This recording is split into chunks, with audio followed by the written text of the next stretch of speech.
Kevin Rudd will tell you it's all because of his economic and political artistry.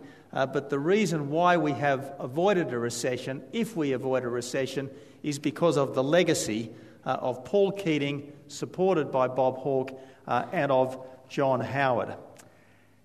I suspect that we have been more significant to the history of the world in the last 7 or 8 years than perhaps at any previous time. And that was only possible because of the work of Keating in economic reform, and then Howard in consolidating and extending that economic reform, and I think also helping Australians to believe in themselves.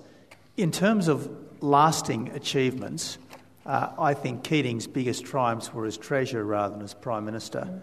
I think his agenda as Treasurer struck a chord, not necessarily in the general community, which was never especially enamoured of economic reform, but amongst those who think about public life, economists, academics, fellow politicians, journalists. And I think Keating, with Hawke's support, did build many of the pillars of our present prosperity.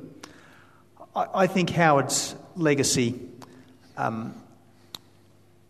I think will be a little broader, because I think that there were the economic achievements, but I do think Howard's greatest achievement perhaps was to end some of those divisive debates that we had when Keating was Prime Minister. I think Keating's economic achievements as Prime Minister were greater than what I'd realised. In particular, national competition policy, the end of centralised wage fixation and the creation of a system of enterprise bargaining in the IR system, the foundations for central bank independence and an era of low inflation, and maintenance of the tariff cuts despite the deepest recession since the 1930s.